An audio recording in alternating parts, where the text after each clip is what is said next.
The year is 1177. Across the wide expanse of the hot, arid Levant region, a force of some 3,000 to 5,000 Christian warriors advanced toward the holy city of Jerusalem. The Crusader army led by Baldwin IV was battling not just the growing threat of the Ayyubid Sultanate, but also his own deteriorating health due to leprosy. At the age of 16, Baldwin was already a veteran king, forced to command from a litter while battling his disease. Meanwhile, his rival Saladin was growing his army and political power in the region, extending his reach over both Cairo and Damascus, and looking for a decisive opportunity to undermine the Kingdom of Jerusalem. The Christian armies led by Baldwin IV was accompanied by Reynaud of Chatillon and the Knights Templar, alongside a small force of Christian soldiers, roughly 500 knights and a few thousand infantry. Their force paled in comparison to that of their Ayyubid enemy, with estimates putting the Ayyubid forces at around 20,000 to 25,000 strong, vastly outnumbering the Crusaders. Saladin had crossed into the Kingdom of Jerusalem with his massive army, expecting to destroy a weak Christian state. His advance was initially unhindered, and many Christian strongholds fell or fell back in his path. Baldwin IV, meanwhile, made a bold move. Gathering his small force, he marched to cut off and attack Saladin, while the Sultan's army was strung out and vulnerable. On November 25th, near Montgisard, between Ramla and Ibelin, Baldwin fell upon Saladin's position whilst the Ayyubid commander's force was marching and not fully prepared to give battle. Observing the Crusader force fast approaching, Saladin realized that his force was ill-prepared for battle. Most of his men were still widely dispersed and pillaging the surrounding land, and he could only recall a portion of his force, which consequently lost him the advantage of superior numbers. In a hurried act, he attempted to form up his available men into ranks in anticipation of a Crusader offensive. Albeit not at full strength, Saladin was still able to muster a far larger force compared to that of Baldwin's. To better elaborate how a great general such as Saladin had found himself in such a predicament, sources such as the Egyptian chroniclers theorized that the Ayyubid supplies had been delayed at a river crossing. And it is said that the army of Saladin may have been taken by surprise due to these circumstances. Other sources assume that Saladin had simply underestimated King Baldwin because of his young age and deathly illness. Whatever the case, the young leper king had gotten the better of his wiser, older opponent. It is said that King Baldwin IV ordered the relic of the True Cross to be raised in front of the opposing troops. The king, whose teenage body was already ravaged by aggressive leprosy, was helped from his horse and dropped to his knees before the cross. Sources say he prayed to God for victory and rose to his feet to cheers from his men, moved by what they had just witnessed. On this day, become the man you were born to be. You have it within yourself to write your own legends. Let it be to death or victory! Though Baldwin was very ill and could barely ride his horse, he decided it was too late to turn back, and so led the attack.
The Christian heavy cavalry, the Knights, and Knights Templar led a shock charge directly into Saladin's force. The attack fell upon a disorganized and ill-prepared Ayyubid army, causing immense destruction.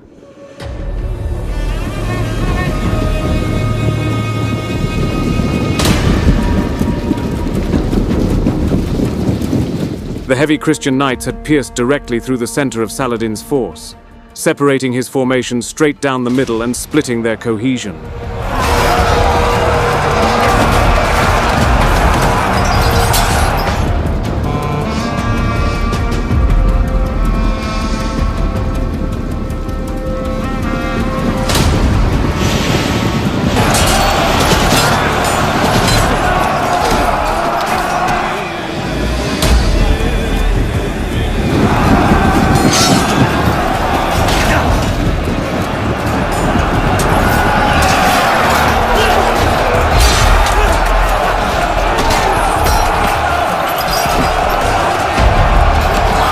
With the entirety of the Christian force now fully committed to battle, Baldwin's men had momentum and morale on their side.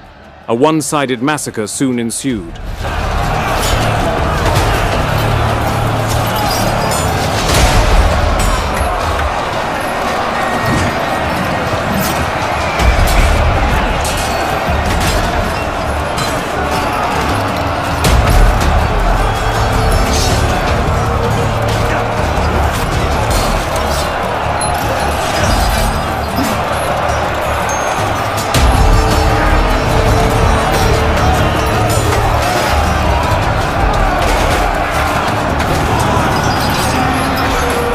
The Crusader soldiers, as if almost possessed by a god of war, ferociously cut down man after man that stood in their path, giving no quarter.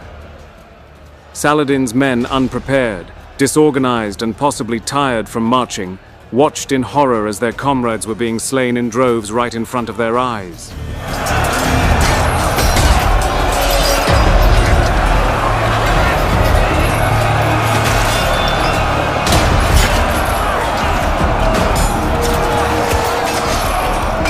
Saladin attempted to organize his men into ranks, but his force was too far spread out for his orders to be properly conveyed to his men. At the center, the Crusader soldiers continued to carve a wedge straight through the Muslim infantry, to a point where Saladin himself almost found himself surrounded by Baldwin's men, but was able to avoid being confronted and retreated to safety.